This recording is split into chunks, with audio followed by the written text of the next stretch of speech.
Shalom semua saudara yang dikasihi Tuhan. Hari ini kita ada ibadah online atau ibadah video call yang akan dimulai. Ya, kita akan mulai doa pujian penyembahan dulu. Biar kita masuk hadirat Tuhan melalui video call. Video ini saya akan memberkati kita. Mari kita nyanyikan pujian, nyanyikan doa dan penyembahan dalam Tuhan. Mari kita nyanyikan satu pujian, Bapa Engkau baik.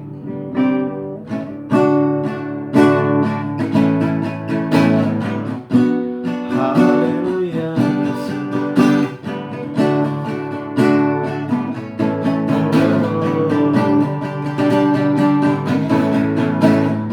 Bapa Engkau baik.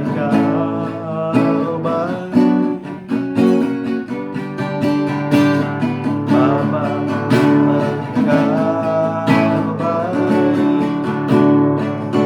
Kau selalu baik kepadaku. Bapa Bapa Engkau baik.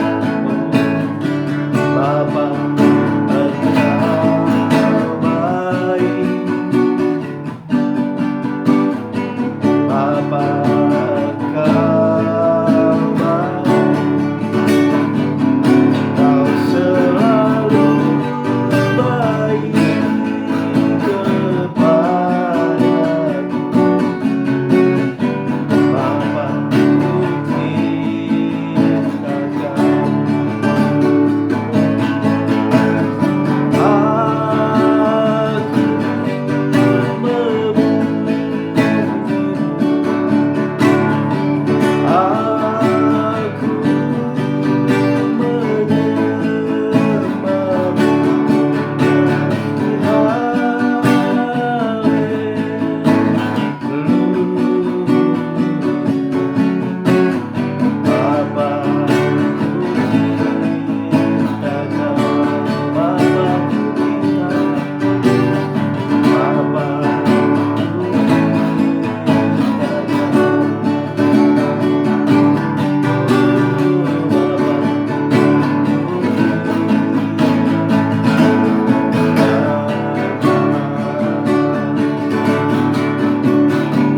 mari kita sembah Dia, Allah yang berkuasa bagi kami. Kau sungguh baik ya Tuhan, kami bersyukur padamu Allah, Allah yang berkuasa ya Yesus. Terima kasih, terima kasih Bapa, buat hari yang Kau beri bagi kami.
pujian, segala hormat bagi-Mu ya Tuhan.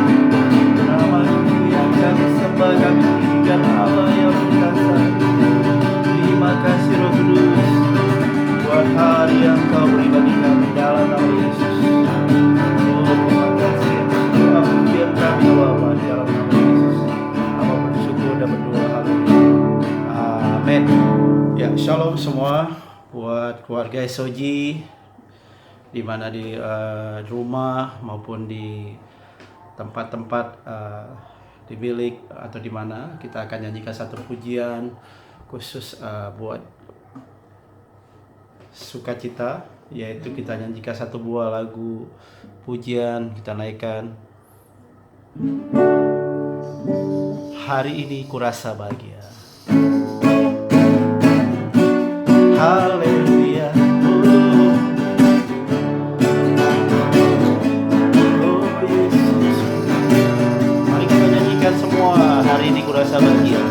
Hari ini kurasa bahagia, berkumpul bersama saudara seiman.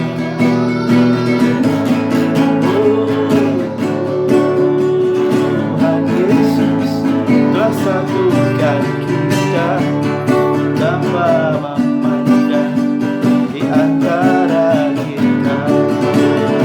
Bergandengan tangan, dalam kasih, dalam satu kasih, sejalan dalam gerak kasih Tuhan. Engkau saudaraku, kau saudaraku, kau sahabatku, tiada yang dapat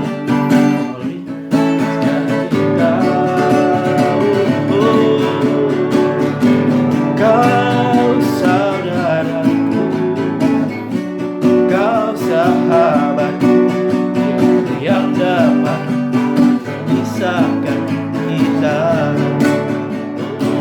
Tiada yang dapat, tiada yang dapat memisahkan kita. Haleluya. Tiada yang dapat memisahkan kita. Haleluya. Terima kasih. Pujian ini yang membawa kita biar kita dapat bersatu hati dengan keluarga-keluarga, dengan anak kita, dengan semua orang tua, di mana saudara dan saya menjadi kekuatan dalam satu hati. Amin. Sebentar Pastor Mes akan membagikan firman. Mari kita berdoa untuk persiapkan firman. Bapa, terima kasih Roh Kudus.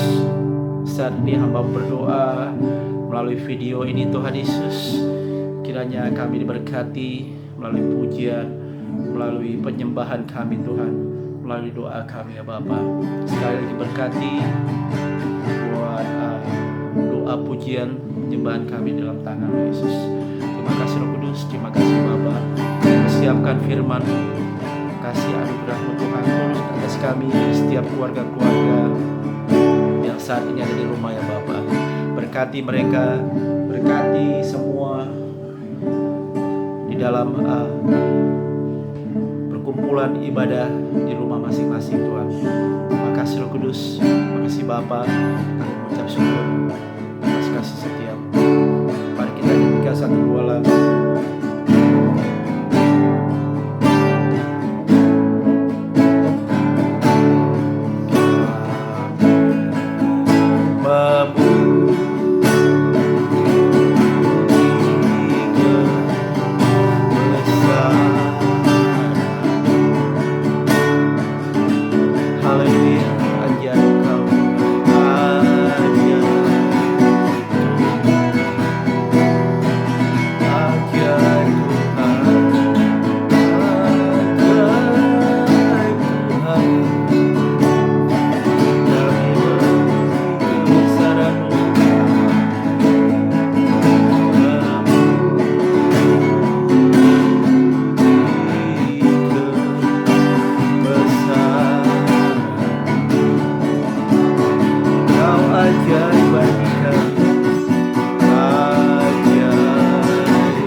pujian, segala hormat bagimu ya Tuhan Yesus.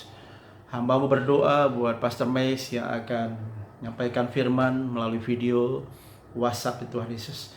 Kuduskan hamba-Mu Pastor Mace dan juga setiap keluarga-keluarga yang akan mendengar melalui firman-Mu Tuhan. Biarlah firman-Mu yang menjadi kekuatan bagi kami. Kami percaya benih itu bertumbuh di atas tanah yang subur ya Bapa. Kami mendengarkan firman-Mu agar kami dapat melakukan sesuai dengan kehendak-Mu Yesus. Kami percaya firman-Mu ya dan amin. Berkati hamba-Mu Pastor Max melalui sharing kebenaran firman-Mu, video yang akan di-share lewat WhatsApp ini Tuhan. Berkati juga buat keluarga-keluarga yang mendengar, kuduskan mereka Bapa, dan kami juga diberkati melalui firman-Mu. Terima kasih Roh Kudus, terima kasih Bapa. Hamba berdoa mengucap syukur, inilah kami naikkan segala pujian hormat bagimu. Nama Tuhan dipermuliakan sekarang sampai selama-lamanya. Di dalam nama Yesus, hamba berdoa dan siap mendengar firman-Mu. Dalam nama Yesus, kuduskan kami. Haleluya. Amin. Ya, silakan nanti Pastor Mes akan sharing firman melalui video WhatsApp. Tuhan berkati, selamat mendengarkan kebenaran firman. Haleluya. Shalom Bapak Ibu yang terkasih di dalam Tuhan kita Yesus Kristus. Selamat hari Minggu, selamat beribadah, dan saya percaya walaupun Bapak Ibu ada di rumah masing-masing, tapi hari ini kita semua akan diberkati Tuhan. Bapak Ibu, kita masih ada di dalam masa-masa penantian pencurahan Roh Kudus hari Pantekosta di bulan Mei nantinya. Tapi hari ini kita akan mendengarkan ada 3 bagian penting yang saya ambil di dalam tema khotbah, yaitu kebangkitan Yesus membawa harapan baru. Ini adalah tema dari Paskah kita yang kita sudah lewati. Tapi ada 3 poin penting yang saya ambil, yaitu yang pertama kita lihat dalam Matius 28 ayat yang ke-6. Bapak Ibu, ini adalah perkataan malaikat Tuhan ketika dia datang untuk menggulingkan batu itu dan terjadi gempa bumi yang besar. Dan dia sampaikan kepada murid-muridnya demikian, ia tidak ada di sini sebab ia telah bangkit sama seperti yang telah dikatakannya. Mari lihatlah tempat ia berbaring. Saudara, perkataan malaikat tentang seperti yang telah dikatakannya, ini berarti bahwa Tuhan pernah bercerita tentang kematian dan kebangkitan kepada Tuhan Yesus Kristus, kematian Tuhan Yesus. Kita lihat dalam Markus 9. Kita perhatikan dalam Markus pasal yang ke-9 ayat 30. Nah, ini yang malaikat sampaikan. Bapak Ibu perhatikan, perkataannya Yesus dan murid-muridnya berangkat dari situ dan melewati Galilea, dan Yesus tidak mau hal ini diketahui orang. Ayat 31, sebab ia sedang mengajar murid-muridnya, ia berkata kepada mereka, anak manusia akan diserahkan dalam tangan manusia dan mereka akan membunuh dia. Dan 3 hari sesudah ia dibunuh, ia akan bangkit. Ayat 32. Mereka tidak mengerti perkataan itu, namun segan untuk menanyakan kepadanya.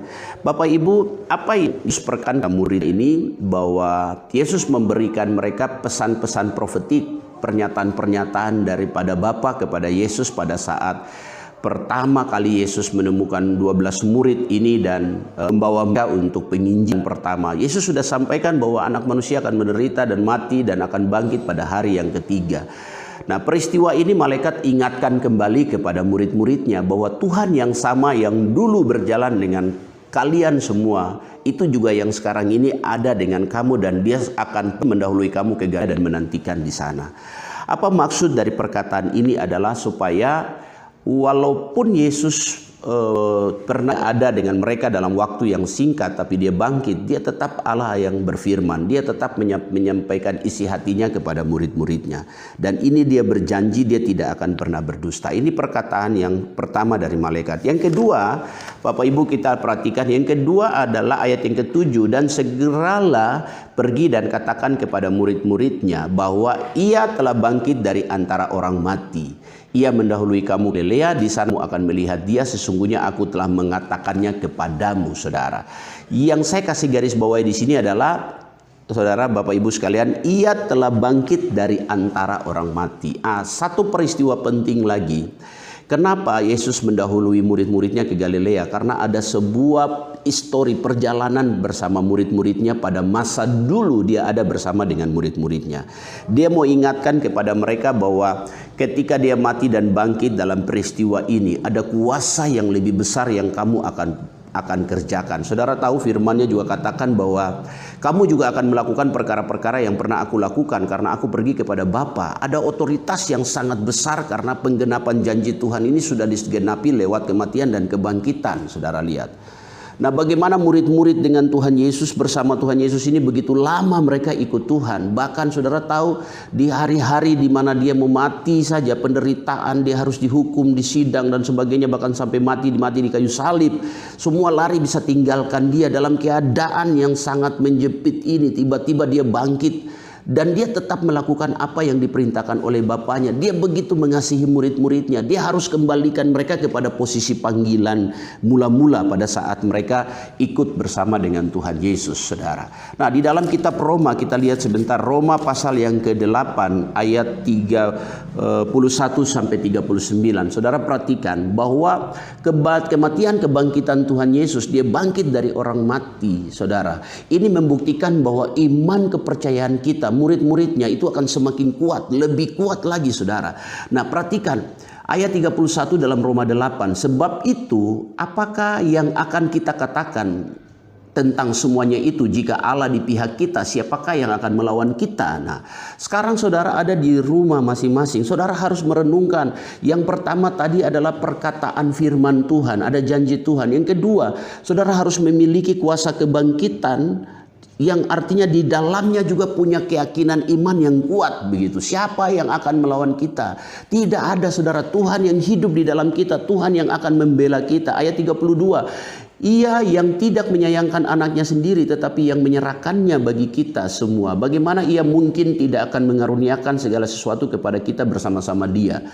Jadi kuasa kebangkitan Tuhan dengan otoritas Allah di dalam kematian dan kebangkitan Tuhan itu, kita menyatu bersama dengan Tuhan. Makanya Alkitab juga bilang begini, kalau kamu dibangkitkan bersama dengan Kristus, pikirkanlah perkara-perkara yang ada di atas dan bukan di bumi gitu. Karena hidup kita tersembunyi bersama Allah di dalam Kristus Yesus. Karena Tuhan sudah selesaikan semua bagi saudara dan saya. Ayat 33, saudara, siapakah yang akan mengganggu orang-orang pilihan Allah? Allah yang membenarkan mereka. Siapakah yang akan menghukum mereka? Saudara, ada pembelahan Tuhan. Tuhan berdiri di hadapan Bapa. Ayat 34, Kristus Yesus yang telah mati, bahkan lebih lagi telah bangkit, yang juga duduk sebelah kanan Allah, yang malah menjadi pembela bagi kita, saudara. Jadi hari ini dia ada di sebelah kanan Allah Bapa. Alkitab bilang begini, dia jadi menghentikan maut, sudah selesai.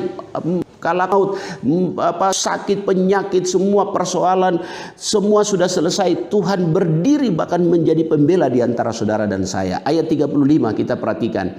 Siapakah yang akan memisahkan kita dari kasih Kristus? Penindasan atau kesesakan atau penganiayaan atau kelaparan atau ketelanjangan atau bahaya atau pedang, saudara. Saya lompat ke ayat 37. Tetapi di dalam semuanya itu kita lebih daripada orang-orang yang menang, sebab Dia telah mengasihi kita. Tidak ada, saudara.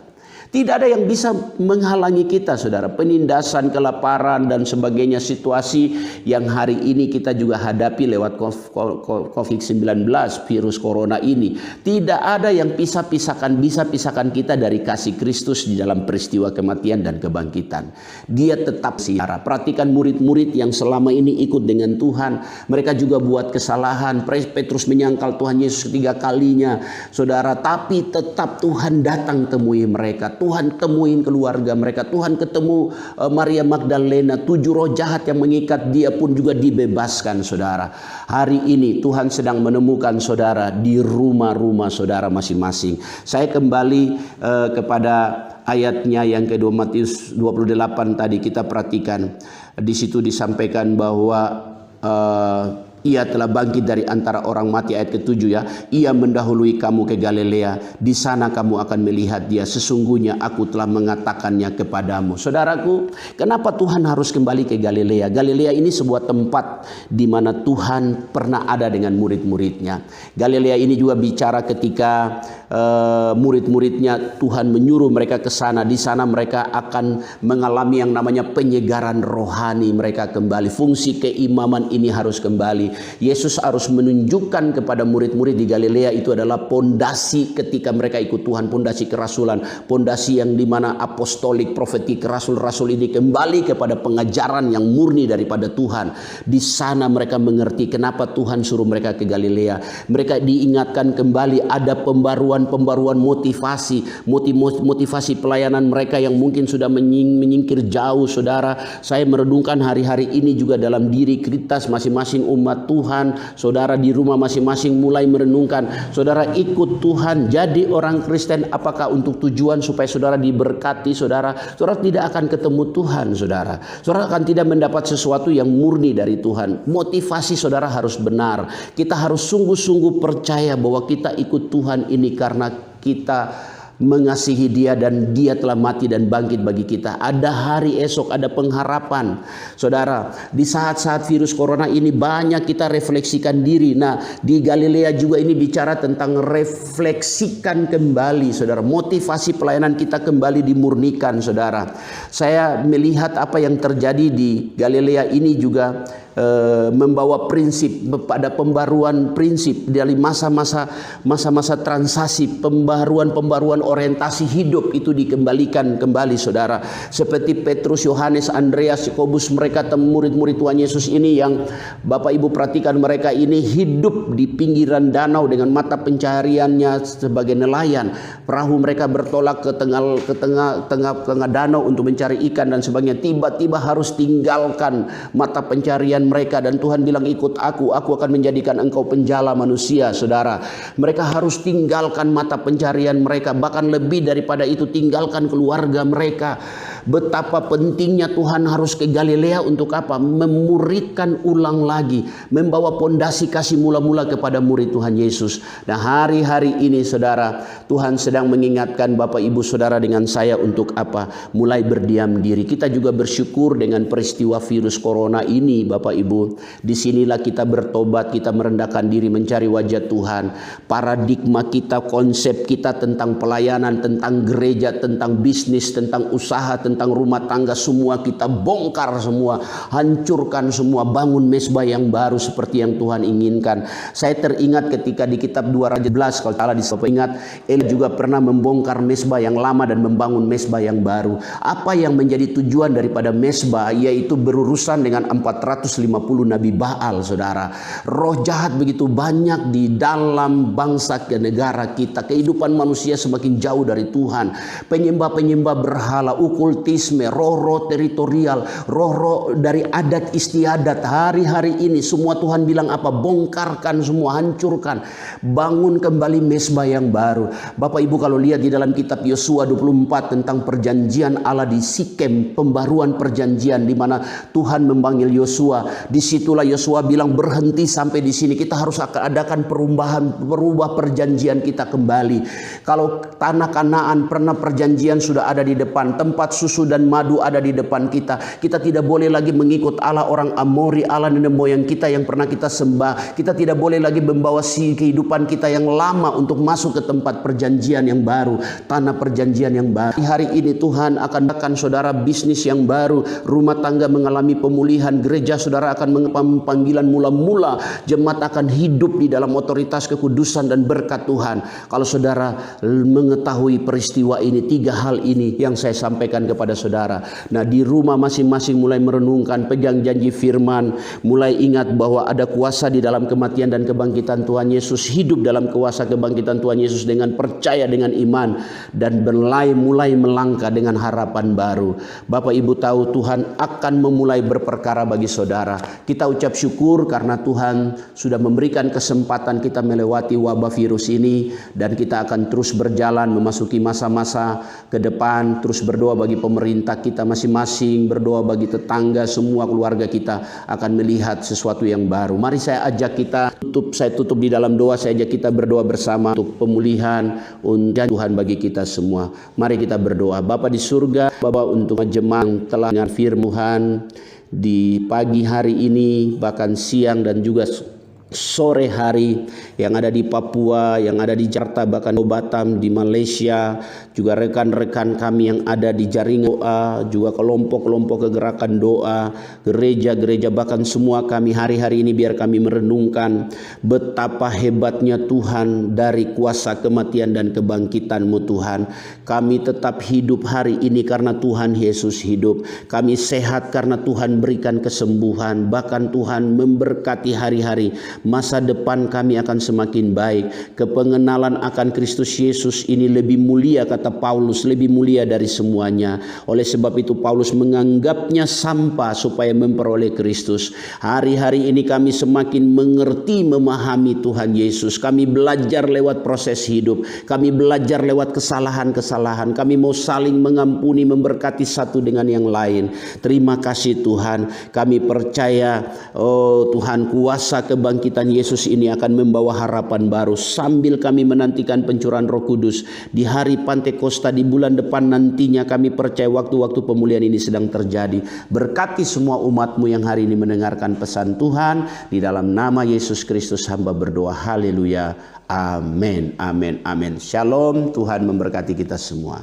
Amin.